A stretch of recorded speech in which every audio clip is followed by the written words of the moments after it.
Our digestive health and our gut is central to almost every other process that the body does. Whether you're struggling with weight loss or actual digestive issues like ulcers and heartburn and IBS, healing your gut is central to improving your health, and that is our topic for today. So Dr. Kuykendall, thank you so much for joining me. Thank you for having me. So in your functional medicine approach and all of the different patients you've worked with, how often do you find the gut to be maybe central to different issues people are experiencing? And maybe you can give an idea of what other symptoms people might be experiencing that actually is all coming back down to their gut. Yeah, I mean, I say it's everything. I mean, the food that you eat is going to have a direct correspondence to everything that goes on in your life. And so with the advent of more and more delicious tasting, chemically enhanced, sugar-rich foods, you know, people got hooked on that. And so as that happens, it throws off your gut biome. And when that biome, we'll talk about here in a minute, just giving a little context, gets out of balance, everything starts to fall apart. I mean, you are what you eat, you know. If you're running your vacuum cleaner in the house and you're rolling over tons of different things and marbles, you're going to clog up. It's kind of like the bag inside. And if that is the issue, you know, you've got to clean that bag. You've actually got to heal this system, or the vacuum's going to break down, you know. So it's the same kind of concept, and that's a silly analogy, but I mean, it gets the point across. It gets the point across, you know. You don't want to be rolling over marbles, you know, which would be these huge rocks that you don't need to take on into your system, and it'll cause all of the weight of your body to like break down. So for myself, to give a little background, is I got into this work because of my gut biome, my GI tract.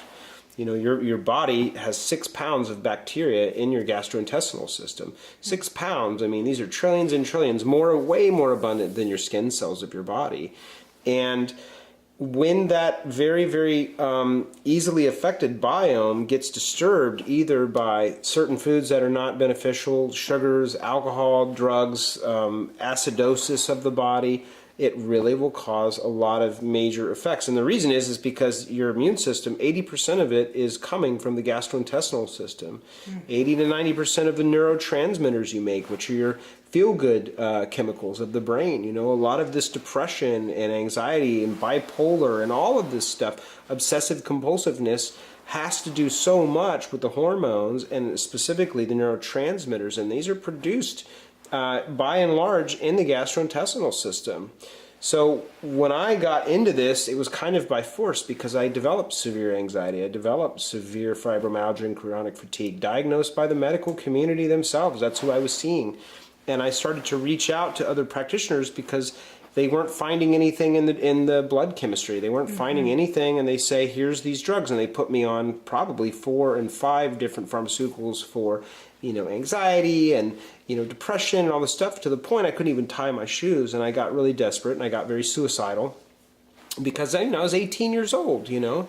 So I was forced to look out and reach into things that were outside of my belief system and outside of my scope at the time of, like, you know, but I wanted to live after some deciding. I really had to do some hard deciding, as a lot of people do with severe, severe issues, you know. Seeing thousands of people over the years, I've seen that human condition that people really, really start to question, do I actually want to be triumphant, or do I want to take my life? And some people go the latter, you know, and that's unfortunate. But I was put on antibiotics before the diagnosis of fibromyalgia, chronic fatigue, and severe anxiety. And what the antibiotics actually mean in Latin is anti-life, antibiotic. That's what that means. And let me tell you, antibiotics are one of the best things and the worst thing that's happened in the 21st century. And the reason being, or really 20th century, is because of what they can do. They're life-saving. You need antibiotics when you need antibiotics. Let me precurse this whole thing. People absolutely need that. But when people are taking it for unnecessary purposes, like the common cold, especially if you have a virus and the doctor gives you antibiotics, it absolutely doesn't make sense. That's one. That's where you see a lot of it. Or you see people taking antibiotics for long periods of time. One of them being acne, which is where most people are being affected by specifically the dermatologist community, are people trying to help you with their skin. And the standard of care in the medical world is don't talk about diet, don't talk about water, don't talk about minerals, none of that stuff. Get them on antibiotic. That bacteria is what's causing the skin reaction.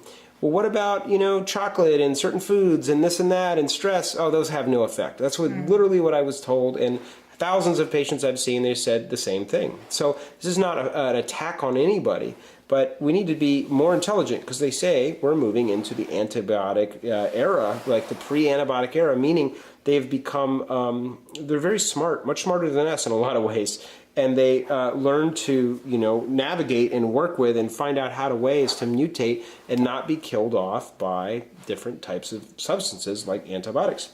So I was on antibiotics. Is that like a super bug when you hear them Oh talk yeah, about you hear about that all the time. Like, is that legit? That's a real thing, and it's very, very real. And it's the more we continue to dump this stuff not only into the food but into the water supply. Cows, right? They says no added antibiotics, this sort of stuff. You see it all the time.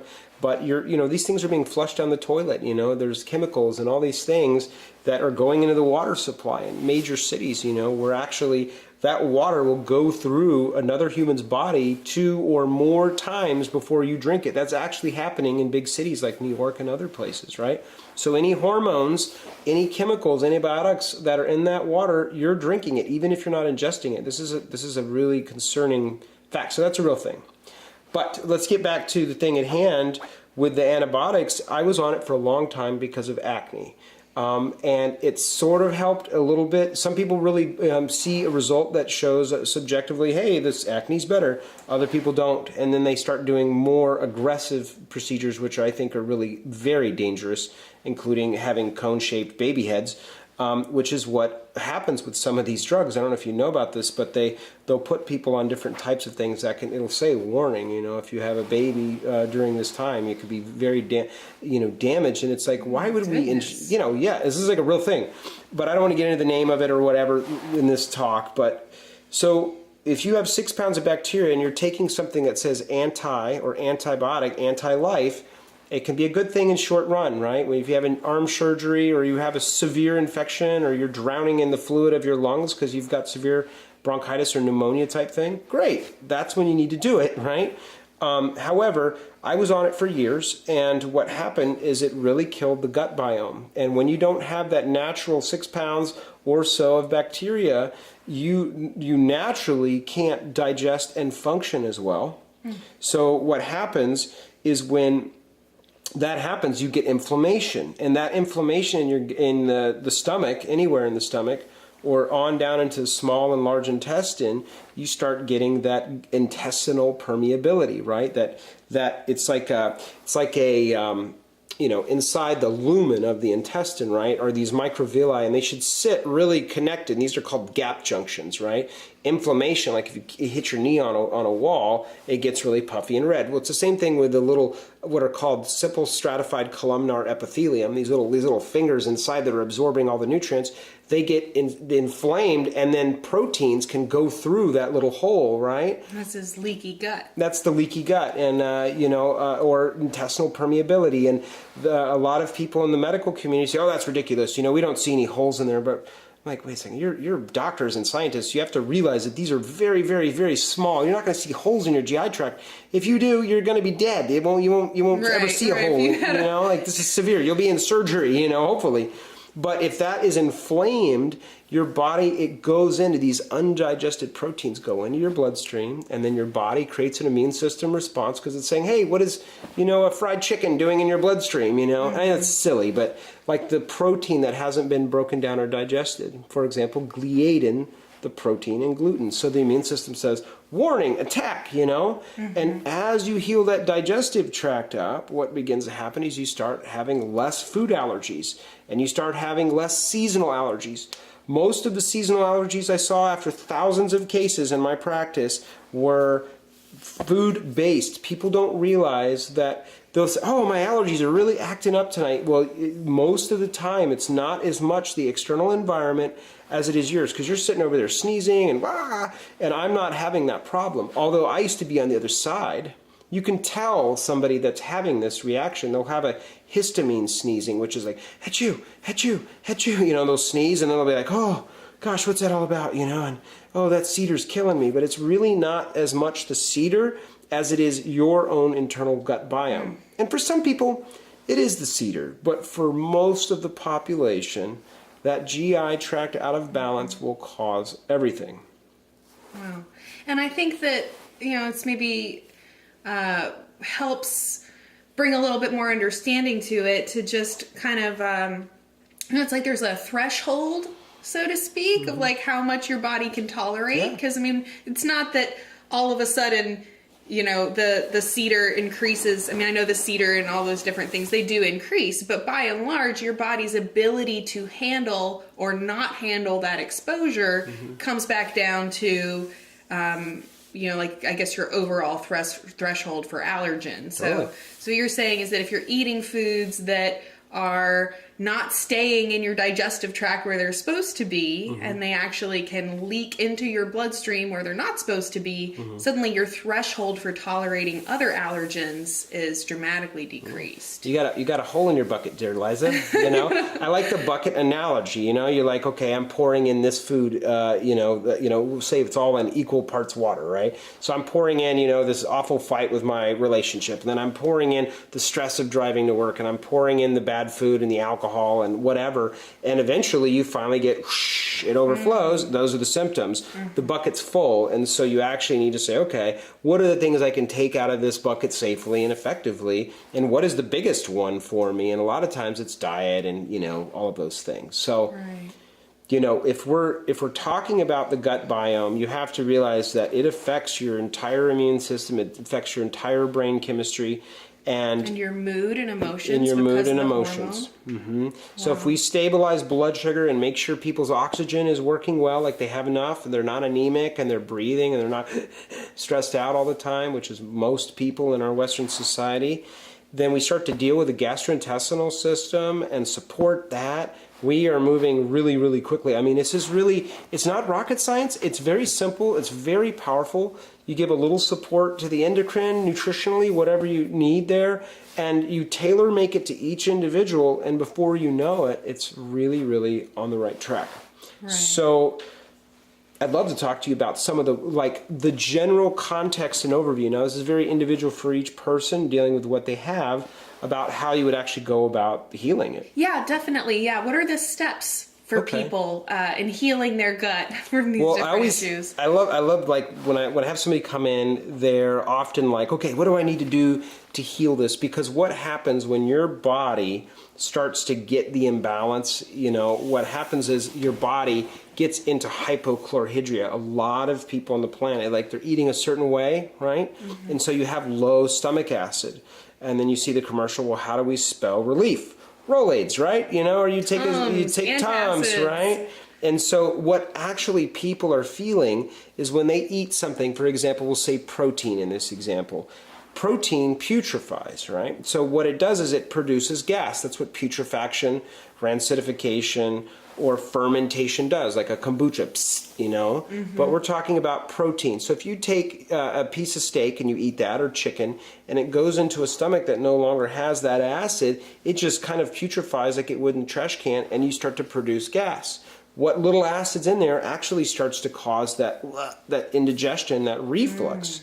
So that low hydrochloric acid state, naturally, the way we were born on this planet, is our pH of our stomach is a 1.5 or so. It's very, very acidic.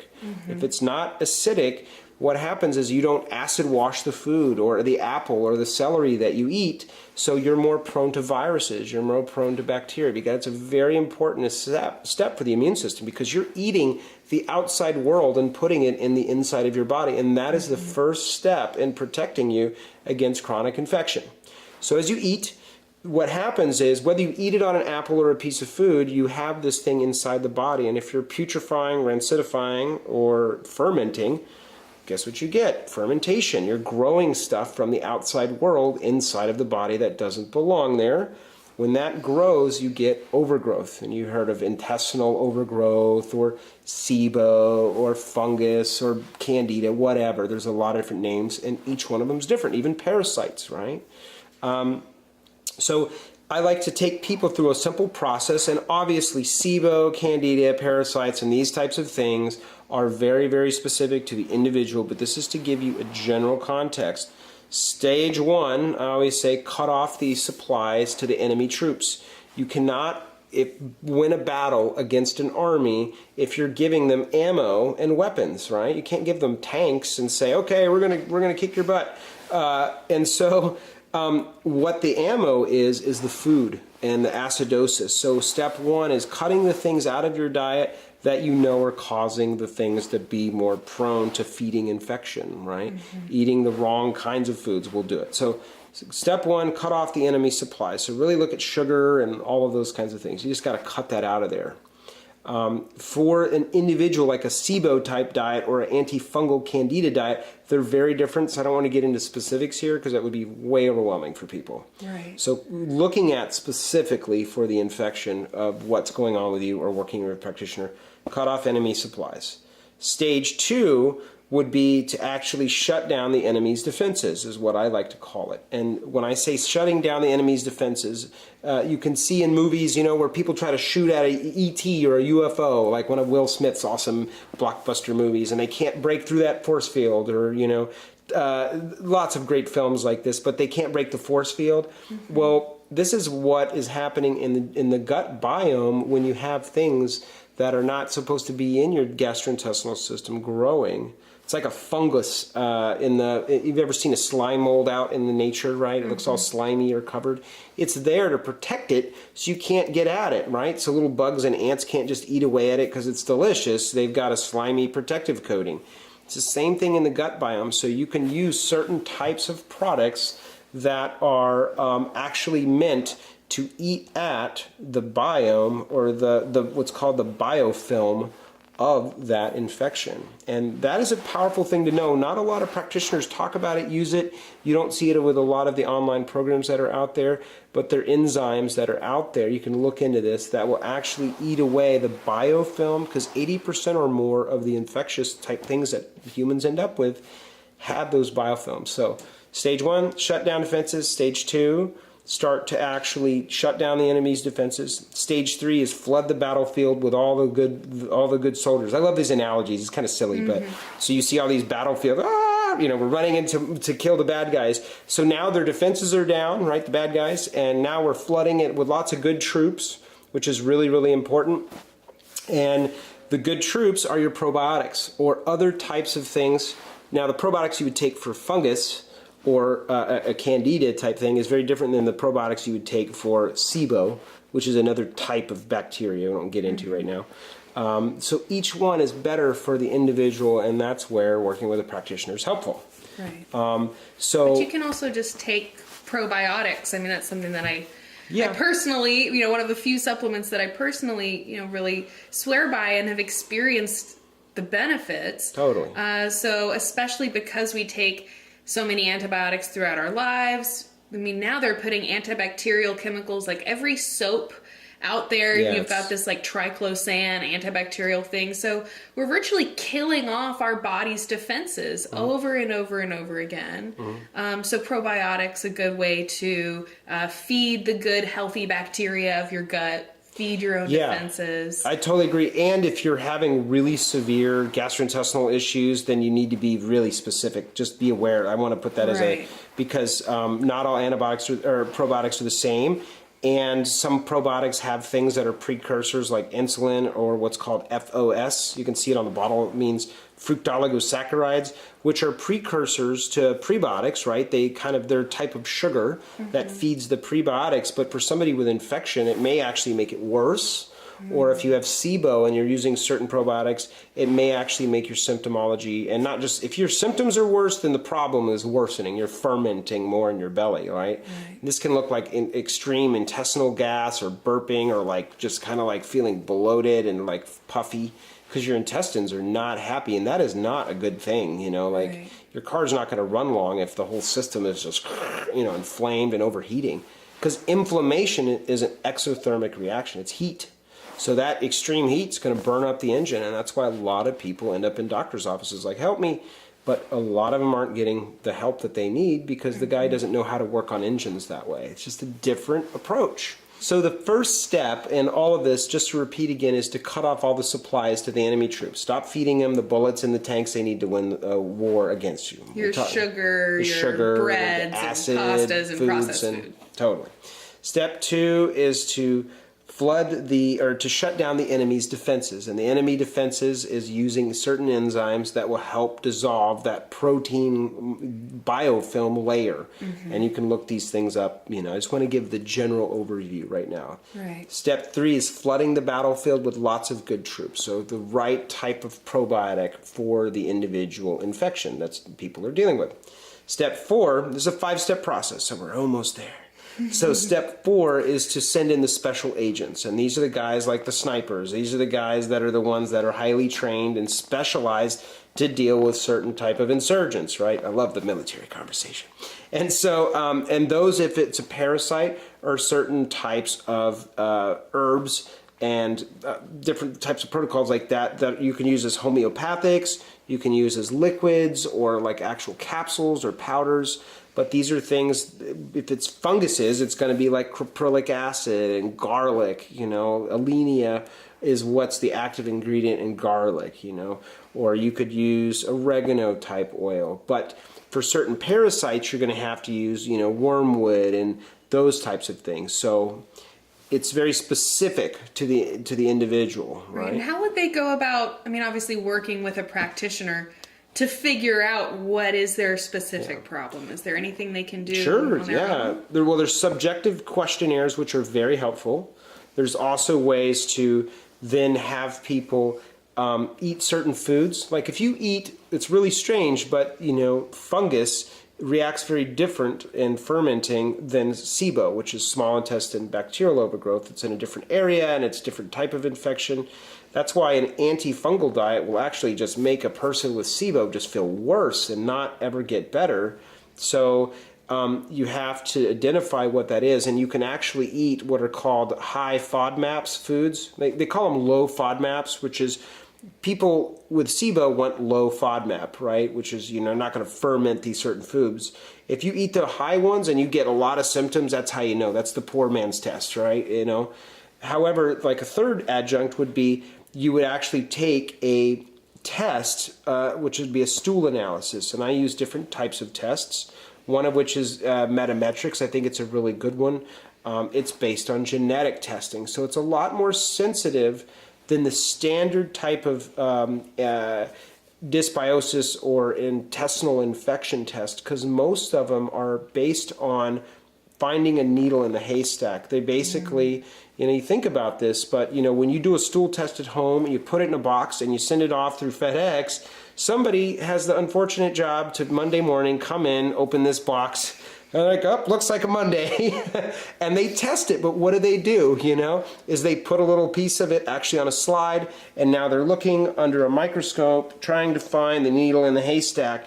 And that is a really, it served us to this point, but our knowledge is increasing, so why are we still using these outdated tests? And most of the medical profession is using these old needle in the haystack testing, where you can use Genova testing and metametrics testing and other much more state-of-the-art testing that are genetically based, so you're going to see a lot more of what's actually going on there. Does that make sense? Yeah.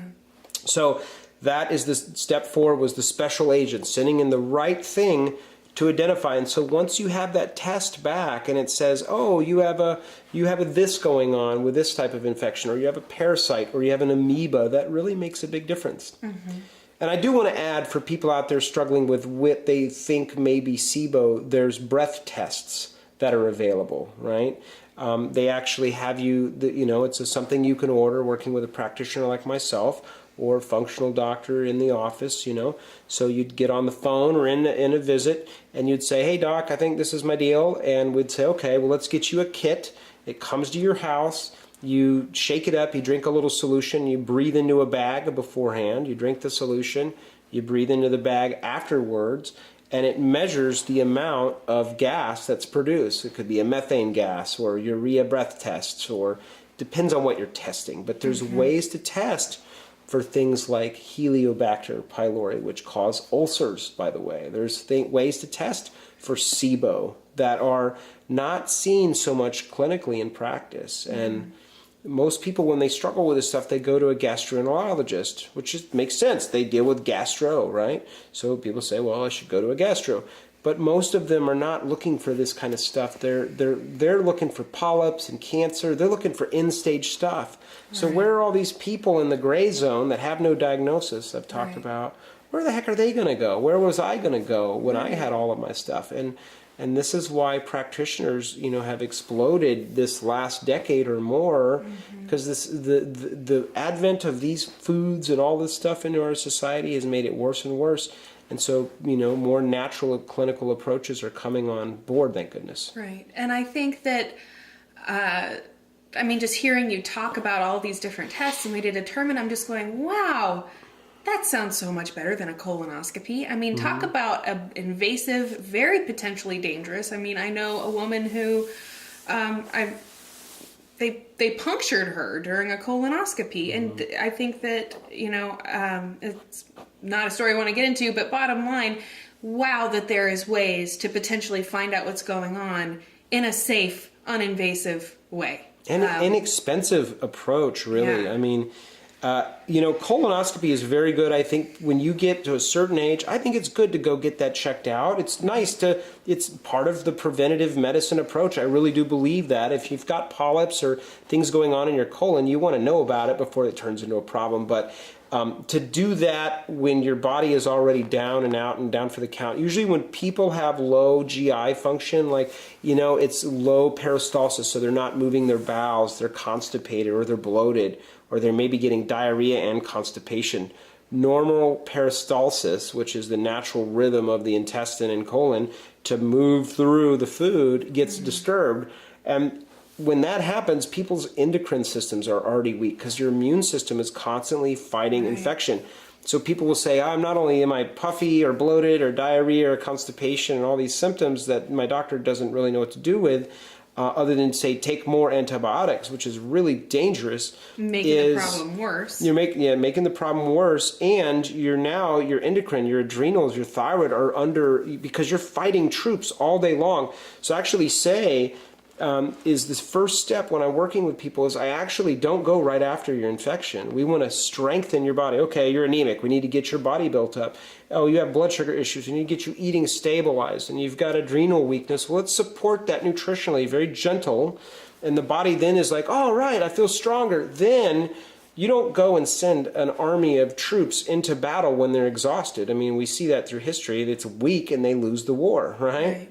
So the final step after we get through sending in the special agents is nation building. Like after the war, right? Usually the UN peacekeepers are hanging out and keeping the peace, make sure none of the bad guys come out, okay, get that guy, right? And nation building looks like ongoing good troops, which would be some probiotics, usually not as much as you needed for the war, but a little bit of daily input of that. And the best forms to get this actually is through certain fermented foods. We're not going to get into that right now, but you can do a lot of this through the diet.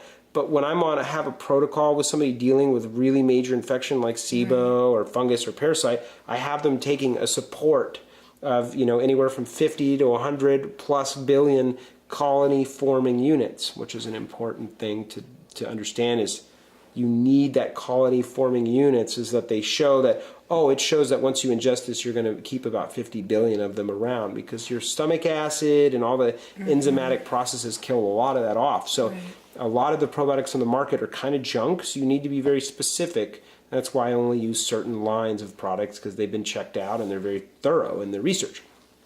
So finally, number 5, though, is the nation building, which looks like taking certain things, and everybody's different, but you want to heal the gastrointestinal tract, right? So those are things like L-glutamine, right, which is very soothing to the gastrointestinal tract. Things like aloe vera. I had a patient come in one time years ago, and she was like 98, 99, and I said, what are you here for? And she's like, I just want to be healthy. I just feel good. I want to stay feeling good. And I was like, I love this, And I was like, what's been your secret? Like, do you have a secret for me or something? Teach me, wise one. And she says, I drank an ounce or 2 of aloe vera every single day for almost all of my life. Aloe vera, it naturally, you put it on burns, right? Well, inflammation and intestinal infection is like a chemical burn. just like things with the brain. They call it brain on fire or gut on fire. It's a chemical fire, right?